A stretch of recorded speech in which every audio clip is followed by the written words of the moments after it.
নদীর একদম ছোট ছোট পুঁটি, সব মিক্সড মাছ, গুঁড়া মাছ। এটা যতটুকু মাছ, 1 মুঠ পরিমাণ মাছ, এখানে আমি ঠিক মাছের পরিমাণের মতোই পেঁয়াজ দিব। সমান সমান পেঁয়াজ দিয়ে রান্না করলে এটা টেস্ট অন্যরকম একটা টেস্ট হবে। 1 বাটি টমেটো, মানে 1 মুঠ পরিমাণ। হলুদ গুঁড়া, ধনে গুঁড়া, জিরার গুঁড়া, রসুন বাটা 1 চামচ। এখন এটা দিয়ে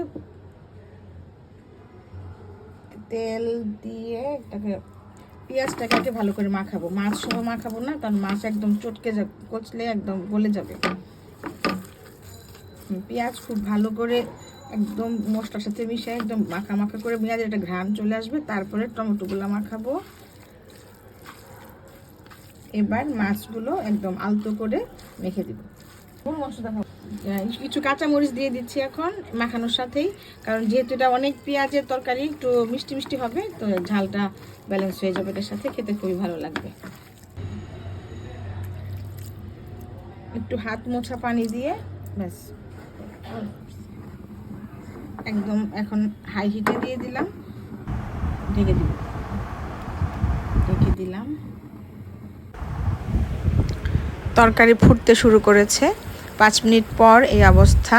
ঢাকনা খুললেই ধোয়ার জন্য কিছু দেখা যায় না। এই যে তরকারি ফুটে উঠেছে, টমেটো থেকে অনেক পানি উঠেছে। টমেটো আর পেঁয়াজের পানি দিয়েই মোটামুটি মাছ সেদ্ধ হয়ে যাবে।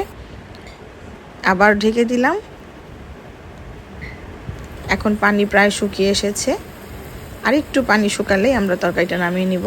এখন দিয়ে দিলাম কিছু কাঁচামরিচ, আর দিয়ে দেব কিছু ধনেপাতা। ধনেপাতার ফ্লেভারটা ভালো লাগে। যারা ধনেপাতা খান না তারা এটা স্কিপ করতে পারেন। আমি তো সব তরকারিতে ধনেপাতা খুবই পছন্দ করি, তো সব ধনেপাতা দিয়ে এবার একটু ঢেকে দিব। তাহলে ধনেপাতাটাও একটু নরম হবে আর ঘ্রাণটা তরকারিতে একদম ছড়িয়ে যাবে। এই জন্য একটু ঢেকে দিলাম।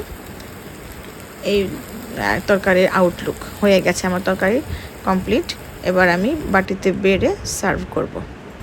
এই ধরনের তরকারি আমার খুবই পছন্দ, মানে ছোট মাছের চচ্চড়ি, সবজি দিয়েও হতে পারে অথবা শুধু পেঁয়াজ দিয়ে চচ্চড়ি, যেভাবেই করি না কেন ছোট মাছের তরকারি আমার খুবই পছন্দ।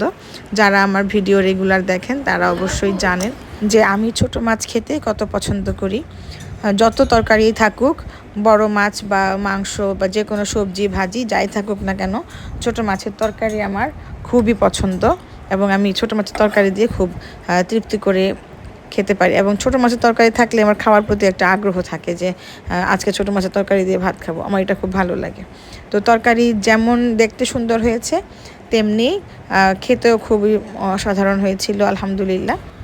যারা ছোট মাছ খেতে পছন্দ করেন না তারা এইভাবে ট্রাই করবেন, খেতে ভালো লাগবে ইনশাল্লাহ।